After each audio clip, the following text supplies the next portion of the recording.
Sore lur, berbuka puasa tanpa makan gorengan kayak ada yang kurang yo.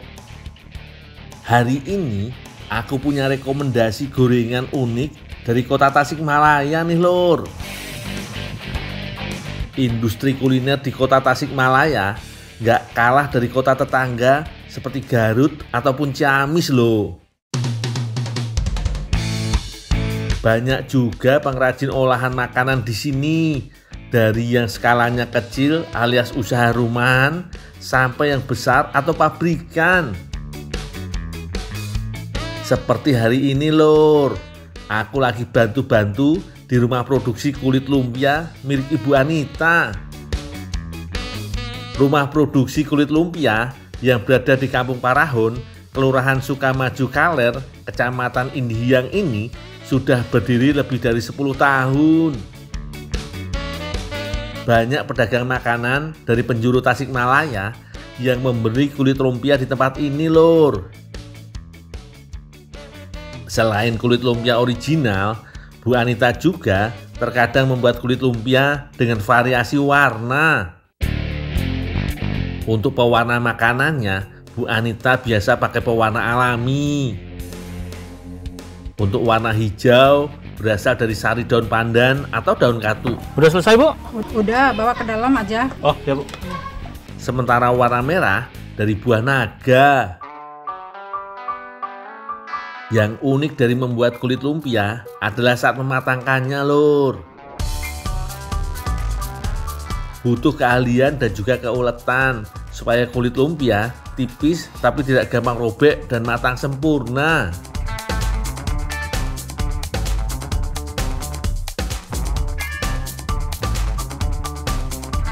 Kang Indra serta Kang Agus wis cekatan memindahkan adonan di tangannya ke atas wajan panas ini. Untuk memenuhi permintaan pelanggan, mereka mematangkan adonan biasanya dimulai dari jam 5 pagi sampai jam 3 sore lur. Pantas saja tepung terigu yang dibutuhkan setiap hari sampai 150 kg.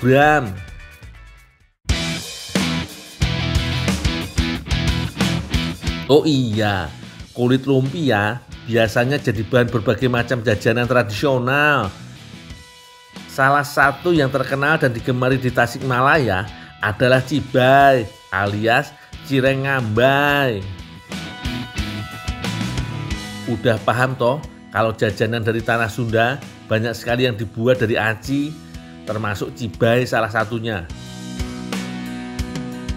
Untuk membuat adonan aci, sebelumnya ibu menyiapkan bumbu sederhana yang terdiri dari bawang putih, lada dan garam.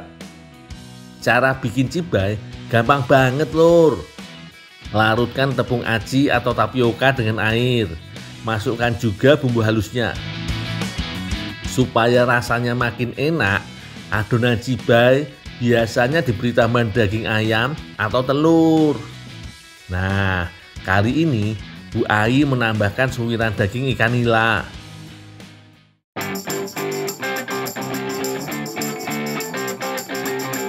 Tahapan membuat cibai sebenarnya tidak jauh berbeda dengan membuat cireng loh. Sama-sama adonan aci dimatangkan dengan cara direbus dalam air mendidih. Selagi memasak, aku harus terus mengaduk adonan. Apalagi kalau sudah mengental seperti ini, supaya tidak gosong lur.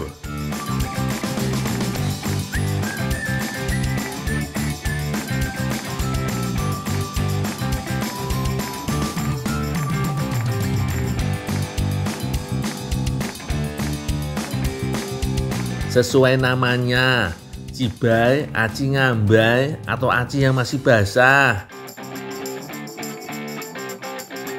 Sekarang acinya bakal aku dan Bu Ai bungkus dengan kulit lumpia lur. Taruh secukupnya aja lur.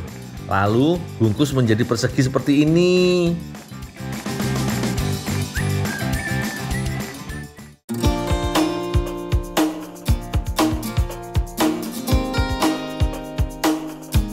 Lanjut goreng cibainya. Ingat yo, harus dengan minyak banyak supaya tenggelam. Jadi matangnya merata.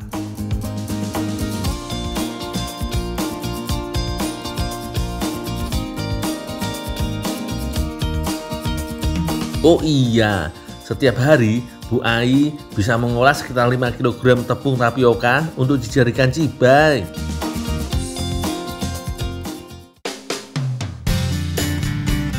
Wah, lihat, tampilannya benar-benar menggugah selera ya lur. Tapi harap bersabar, waktu berbuka masih lama.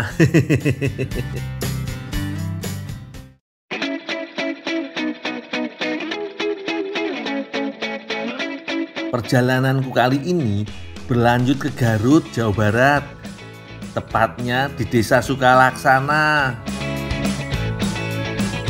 Di desa ini terdapat hasil alam unik berupa tanaman liar bernama kewer. Masyarakat Desa Sukalaksana sudah memanfaatkan biji buah kewer secara turun-temurun. Biasanya diolah menjadi teh. Oh iya lur, yang unik dari kewer, tanaman ini tidak butuh perlakuan khusus dalam merawatnya. Bahkan masyarakat cukup menyebarkan biji buah kewer ke halaman rumah atau kebun. Kewer pun akan tumbuh dengan cepat. Biasanya setiap 1 bulan sekali buah kewer sudah bisa dipanen loh lur. Oh iya lur, ciri-ciri buah kewer siap dipanen adalah warna buahnya yang sudah berubah menjadi coklat kehitaman. Lur, bagian yang akan diolah dari buah kewer adalah bagian bijinya.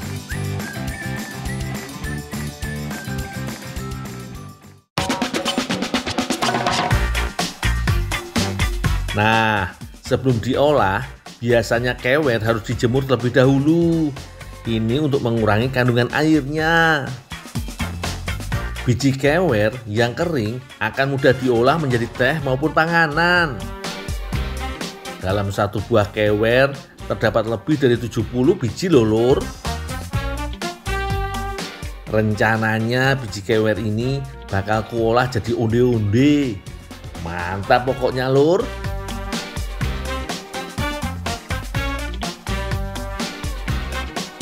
Agar tampilan onde-ondenya lebih menarik, Bu Mimin membuat pewarna makanan dari daun katuk.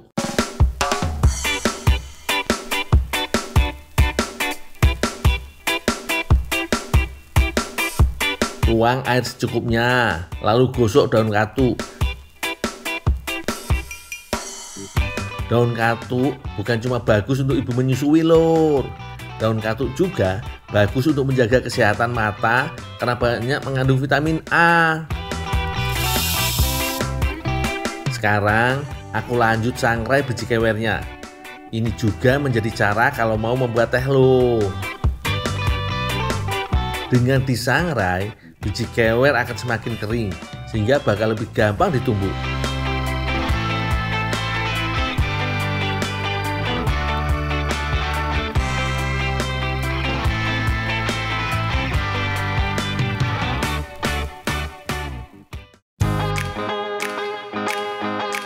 Tumbuk biji kewer hasil sangrai sampai halus. Oh iya lur, biji kewer ini mengandung banyak zat yang baik, bagus untuk tubuh. Salah satunya antioksidan. Setelah diayak, tepung biji kewer yang dihasilkan jadi benar-benar halus lur. Tepung biji kewer ini akan dicampur dengan bahan-bahan lain seperti gula yang sudah dicairkan dan tepung beras. Adonan ini akan menjadi isian onde-ondenya lur. Sementara untuk adonan kulitnya, Bu Mimin mencampurkan tepung beras ketan dengan sedikit garam dan vanilis cukupnya.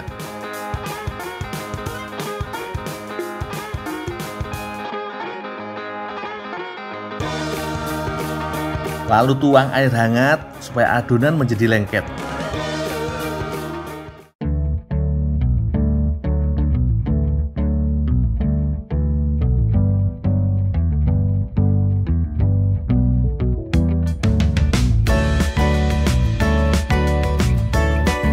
Setelah kalis, bagi adonan lalu beri pewarna makanan.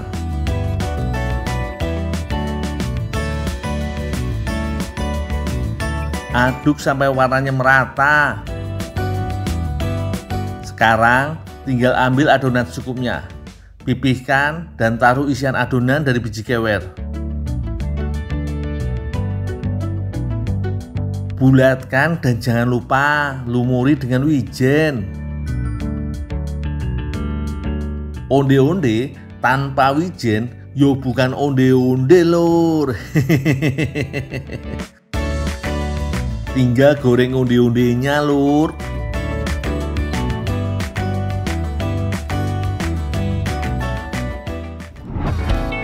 Nah, ini hasilnya setelah digoreng.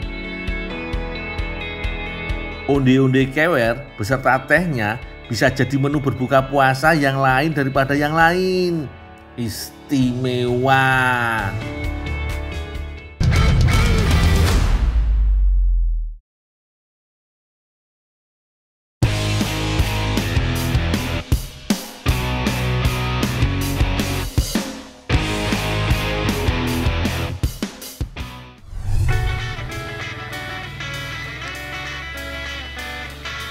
Duh, semoga belum telat yo hari ini.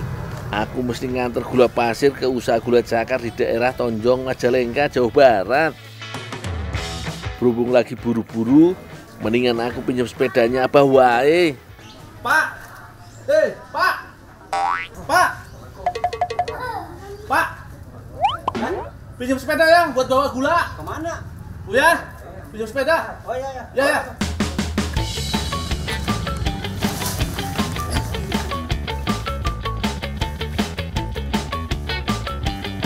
Kalau gini kan enak, nggak capek gotong-gotong gula sambil jalan kaki.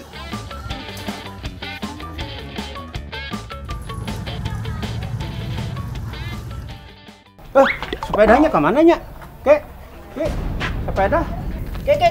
Sepeda aing dibawa kabur tuh. Ayo, ayo.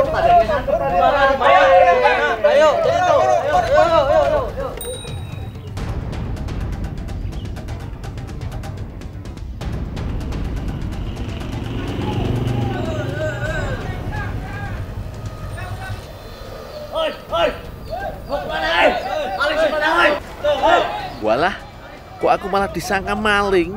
Padahal tadi aku sudah minta izin pinjam sepedanya. Waduh, piye ki lur? Tanah siapa tuh? Maling apaan? Tadi waktu di sana. Enggak, saya pinjam. Tuh. Nah, kan saya tadi pinjam ya. Beneran saya udah. Beneran ya. Mama. Gak dengar ya. Si bapaknya capek-capek ngudak. Sudah nih, bawa sepeda udah. Untung si Abah inget. Coba kalau enggak, aku bisa remuk digebukin orang sekampung ini. Ya siap. Udah pinjam dikira maling.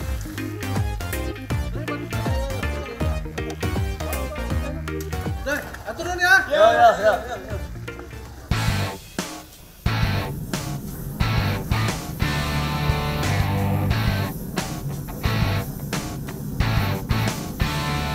Salah satu usaha gula cakar di Majalengka yo di tempat iki.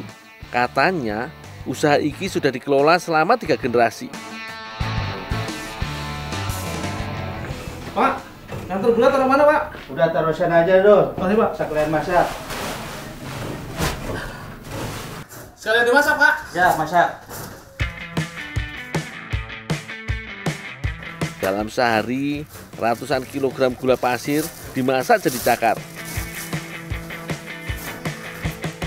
Ternyata gampang banget caranya.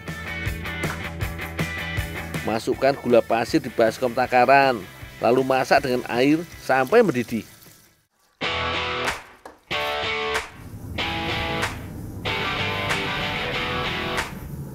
Kalau warna merah meronanya didapat dari pewarna makanan yo.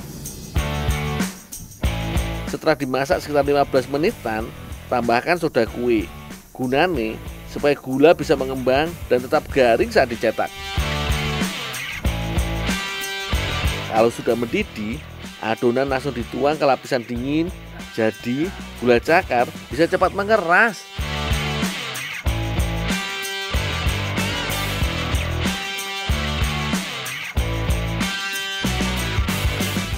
Wah, mirip lahar panas dari gunung meletus yo. Pak, udah selesai nih Pak. Ada yang saya bantu lagi Pak. Anterin aja nih Dul ke TDP. Oh ya Pak.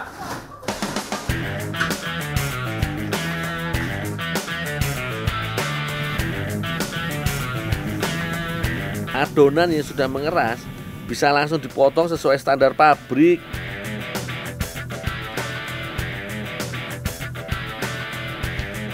Kemudian disusun dalam satu wadah untuk dikemas.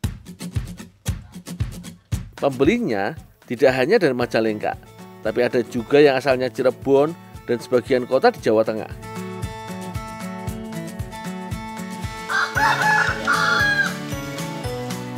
Teh Devi dan Udia mau mengolah gula cakar menjadi cemilan khas dari India. Namanya jalebi. Bahan jalebi dijamin gak ribet kok. Cukup sediakan tepung terigu, gula halus, mentega, vermipan, garam dan yogurt. Caranya juga gampang. Campurkan tepung dan mentega.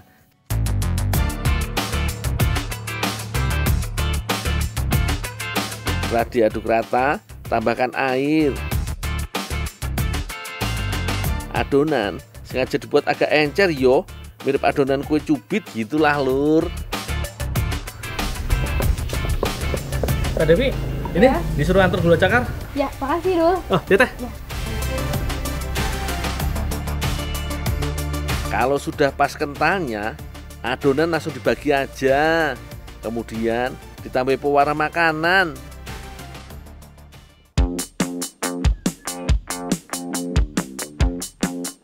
Terakhir, masukkan ke plastik segitiga agar lebih mudah menggoreng.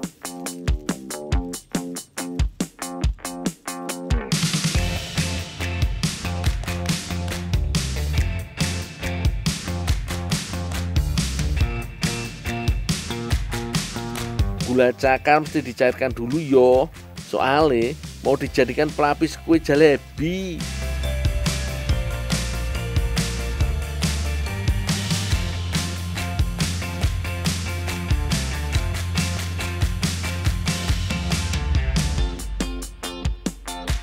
Sekarang lanjut goreng jalebinya ya lur. Panaskan dulu minyak gorengnya. Kemudian bentuk jalebi melingkar seperti ini. Gampang-gampang susah bentuk kue khas Indiane lur. Tapi kalau sudah mahir seperti Teh Devi, pasti cepat selesai.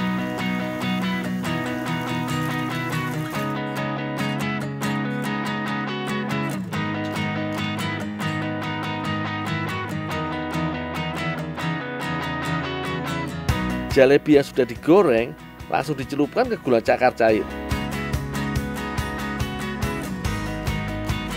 Terakhir, tambahkan wijen. Jadi ada sensasi gurih dan wangi khas wijen.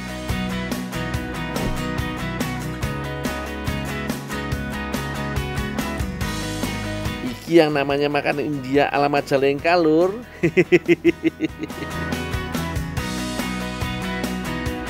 Di negeri asalnya, jalebi termasuk cemilan favorit. Biasanya disajikan sebagai manisan atau makanan penutup.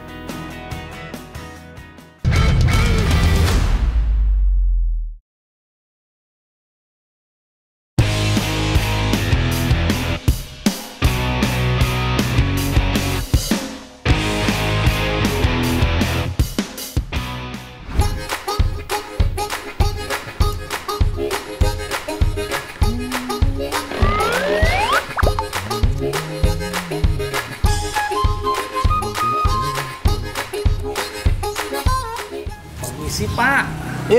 Dul. Ampura mau nanya. Iya. Sini duduk sini. Iya.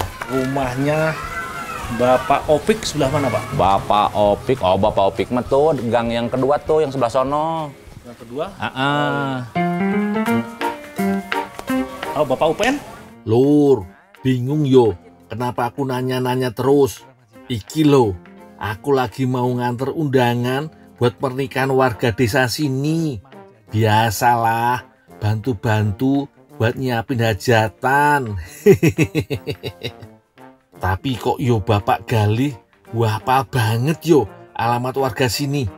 Penasaran aku. Bapak hebat banget sih, bisa hafal alamat-alamat ini undangan saya. Nah, kebetulan Dul, saya tuh ketua RW di sini. Bapak ketua RW di sini? Iya. Wah, kebetulan Pak. Bapak RW di sini.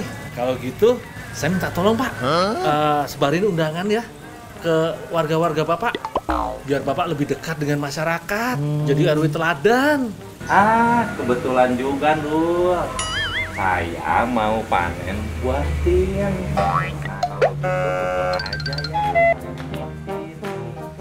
Kok jadi saya? Ya namanya juga kebetulan Dul.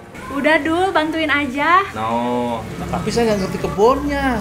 Ya udah, ayo aku temenin aja. No, sama si Neng mau nggak? Ayo Neng. Ya udah sok aja. Yo. Bantu panen dulu ya. Ya udah sok. Hati-hati di jalan ya.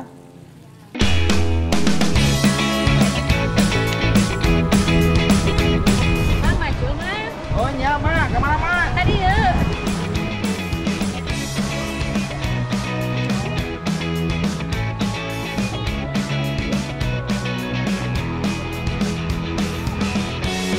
Ini kebun buah tin milik Pak Gali.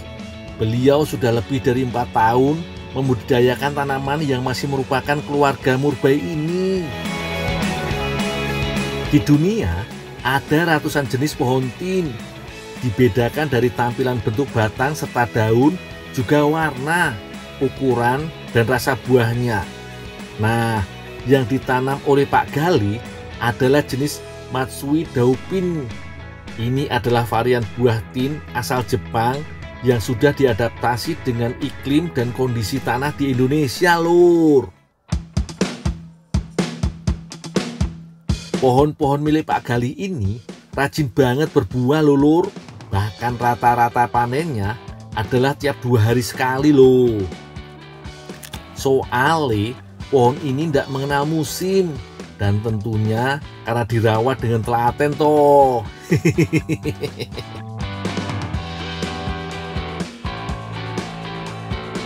Nanti tolong kupasin ya kulitnya. Oh iya, nanti aku bantu kupas. Tapi jangan dibuang kulitnya, nanti sekalian ditumbuk. Kulitnya mau dimanfaatin juga? Iya bisa, kulitnya juga bisa dibuat. Oh iya. Oke, nanti aku buat ya bumbu yang lainnya. Oh iya. Yuk, dulu. Ya.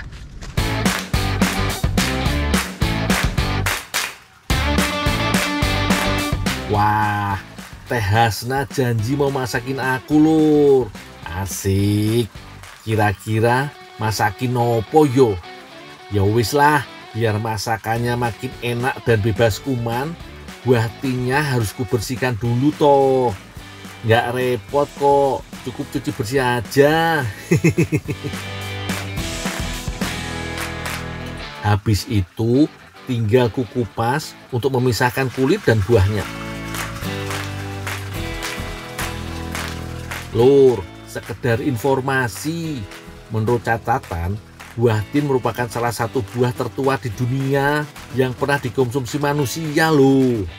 Buah tin ini dianggap sebagai simbolisme di dalam agama dan juga mewakili kesuburan dan kemakmuran loh. Hal ini mungkin karena buah tin mengandung berbagai macam nutrisi yang baik untuk tubuh yo. Oh iya Lur, secara botani, tin sebenarnya bukan buah, tapi sikonium, yaitu bagian dari batang yang berkembang menjadi kantung berisi bunga yang tumbuh secara internal. Tuh lihat, bagian dalam buahnya ini hanya berisi bunga betina yang berkembang biak tanpa penyerbukan. Menarik dan cantik ya Lur. Nah, kulit dan buahnya sudah terpisah. Kulitnya tinggal kutumbuk sesuai permintaan Teh Hasna. Sambil menungguku menyiapkan buah tinnya, Teh Hasna sudah mulai menyiapkan bahan-bahan untuk masakannya, Lur. Katanya sih mau buat masakan ala Mongolia. Namanya Sangsa Buah Tin. Keren toh namanya. Untuk sayurannya, Teh Hasna menggunakan berbagai macam sayur nih, seperti wortel dan buncis. Nggak lupa, bumbu pelengkapnya dipotong-potong juga yo. Ono bawang bombay, bawang merah, bawang putih, cabai dan tomat. Wah, pasti masakannya bakal warna-warni. Selanjutnya, Teh Hasna menyiapkan adonannya, Lur. Campurkan tepung terigu, tepung tapioka, dan telur. Uleni adonan hingga rata. Lalu, tuangkan air sedikit demi sedikit. Kemudian, uleni kembali hingga kalis.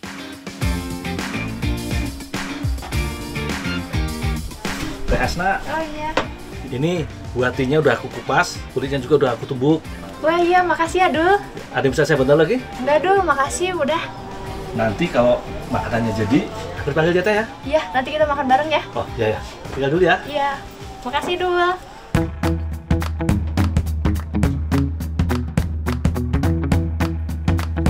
Setelah adonan kalis, Teh Hasna menambah kulit buatin yang sudah aku tumbuk tadi, Lur. Campurkan sampai rata yo. Kalau sudah, seperti biasa, dibagi jadi beberapa bagian, Lur. Sudah tahu dong, mau diberi warna biar cantik, kayak Teh Hasna. Biar adonannya kenyal, diamkan adonan selama kurang lebih 10 hingga 15 menit. Sambil menunggu, Teh Hasna menghaluskan bumbunya dulu yo, Lur. Nggak usah terlalu halus, biar masih ada tekstur saat dimasak nanti. Nah, adonan kini siap diolah kembali, Lur. Pipihkan adonan menggunakan penggiling. Jangan lupa sesekali taburkan tepung agar adonan tidak mudah sobek dan menempel. Jika sudah, baru deh ganti pengaturan penggilingan dan masukkan kembali adonan hingga membentuk buliran panjang mie yang cantik koyo iki. Setelah itu, ambil mie sesuai warna, kemudian gulung-gulung seperti ini. Hati-hati yo, Lur, biar mie nggak robek atau patah. Semua bahan dan adonan sudah siap, tinggal dimasak deh, Lur. Tumis bawang bombay hingga harum, lalu masukkan bumbu dan masak hingga matang. Kemudian tuangkan buncis dan wortel. Terakhir baru masukkan buah tinnya, Lur. Soalnya nggak butuh waktu lama untuk buah tin agar mateng. Biar makin sedap, jangan lupa tambahkan garam dan gula yo. Aduk-aduk sebentar dan bumbu pun siap diangkat. Untuk mie-nya, siapkan minyak panas yang agak banyak, Lur. Tujuannya agar semua bagian mie bisa terendam dan matang merata. Masukkan adonan secara perlahan loh. Hati-hati, panas loh Teh Hasna. Pastikan mie digoreng hingga matang dan garing yo, Lur. Walah, piye? Apik toh? Iki namane zangza kulit buah tin dengan saus buah tin yang manis asam pedas. Mantep. Ayo Teh Hasna, langsung kita sikat.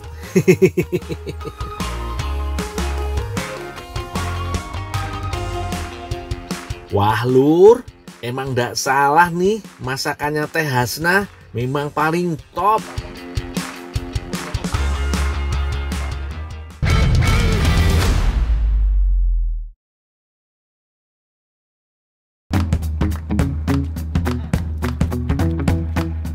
Lur, sudah masuk musim tanam nih. Makanya sekarang aku lagi bantu bapak-bapak petani dari Desa Tanjung Pati, Kabupaten 50 Kota untuk menyiapkan lahan tanamnya. Salah satu yang harus diperhatikan agar tanaman bisa tumbuh dengan optimal adalah kesuburan tanahnya. Tanah yang kering dan gersang akan merusak atau bahkan mematikan tanaman. Pada musim panas seperti sekarang, tanah harus disiram secara berkala. Selain itu, para petani juga rutin melakukan pengemburan tanah. Proses penghancuran pori-pori tanah ini membantu mengembalikan kondisi media tanah yang tandus menjadi lebih subur. Penggemburan juga dilakukan agar udara bisa mengalir dan media tanam bisa bernapas dengan baik.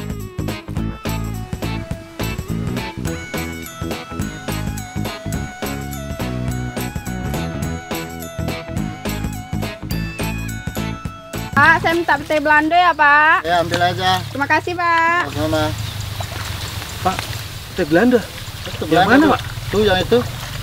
Yang ini. Ya.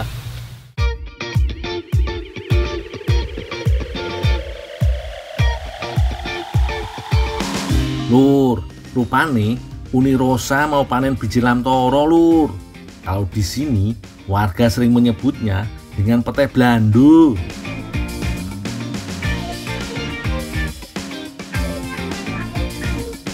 Lur, petai Belanda atau lamtoro termasuk dalam keluarga polong-polongan. Tapi pohon ini juga banyak tumbuh liar, Lur. Seperti pohon petai Belanda di pinggir jalan tadi. Makanya posisinya memang cukup sulit untuk dijangkau. Lebih baik kalau ingin panen petai Belanda, pilihlah pohon yang sengaja ditanam hingga besar, tinggi seperti ini, Uni. Uni, tunggu di bawah dulu ya. Aku tak manjat, nanti aku petik-petikin. Uni ngumpulin ya. Oke. Jatian, Do.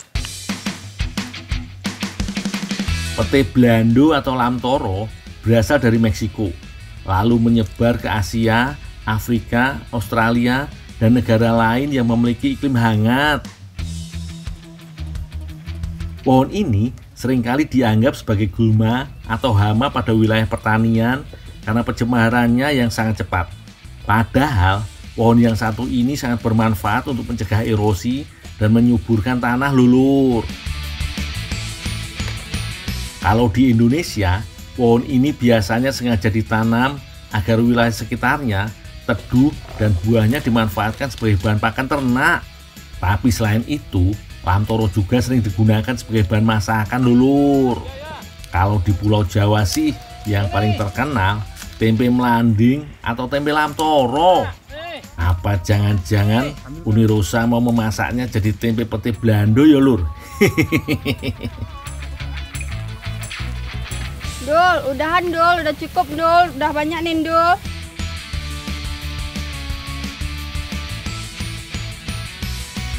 Ini, udah cukup Ya, belum? Udah nih, Dul. Udah banyak. Makasih ya. Oh ya, sama-sama nih. Kalian dong, Dul.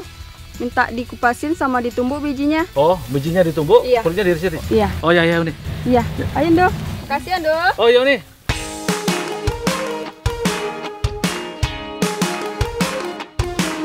Sekilas, petai Belanda memang menyerupai petai pada umumnya, namun ukurannya lebih kecil dan isinya lebih banyak, sekitar 15 hingga 30 butir setiap buahnya. Aromanya juga tidak sekuat petai, makanya banyak orang yang suka menyantapnya mentah sebagai lalapan. Kalau membuat tempe melanding, biasanya yang digunakan adalah biji lamtoro yang sudah tua. Nah, kalau yang muda gini, enak sih ditumis atau disayur sop, Lur. Tapi kok iki malah ditumbuk yo, kulitnya juga diiris-iris.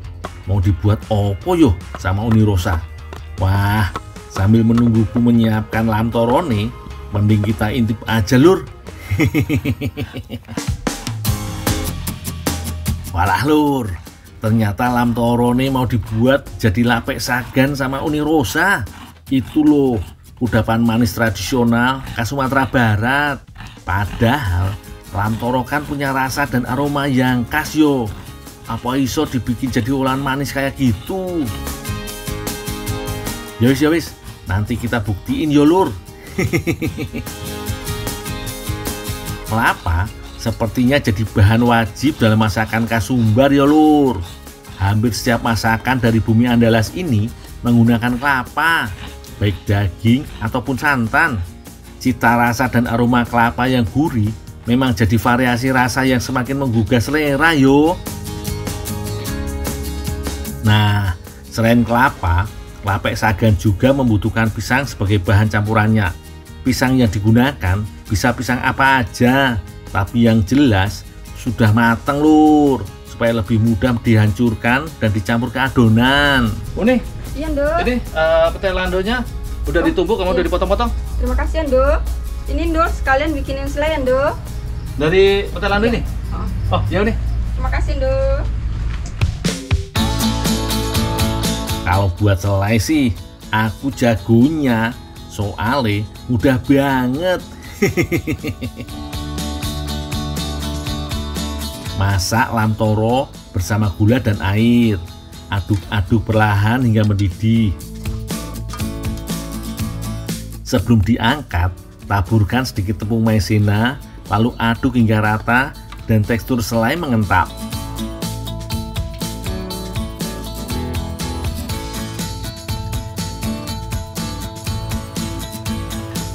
Uni, Iya, nih Ndo. selainya udah jadi. Oke, terima kasih, Ndo. Ada yang saya bantu lagi nih? Udah cukup, terima kasih ya. Kita tinggal dulu ya nih ya. Ya, ya. Selain lam toro, beras ketan jadi bahan utama untuk kudapan kali ini. Cukup aron beras ketan hingga setengah mateng. Soalnya mau diolah kembali.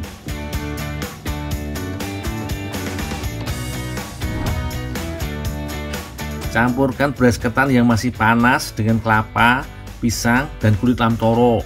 Aduk hingga rata, lalu berikan warna sesuai selera. Ambil selembar daun pisang dan ratakan adonan di atasnya. Isi dengan selai lam toro dan tumpuk kembali dengan adonan hingga semua bagian selai tertutup.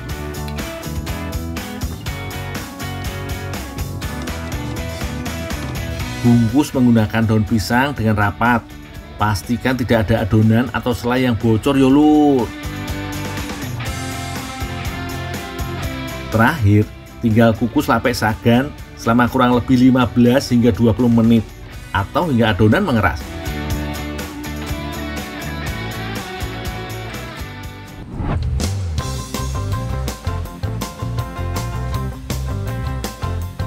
Ini dia lur, lapek sagan petai balandu.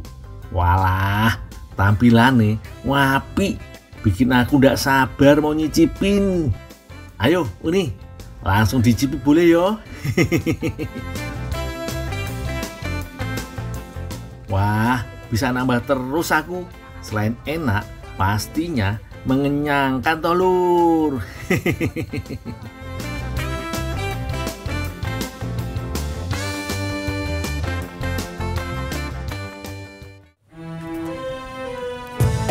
Dul, udah dapet takjil belum? Buat buka puasa? Takjil? Iya. Belum teh. Nih kebetulan ada nih takjil buat buka puasa. Takjil. Waduh, giliran ada takjil aja pada. Dadah, duduk dulu. Duduk.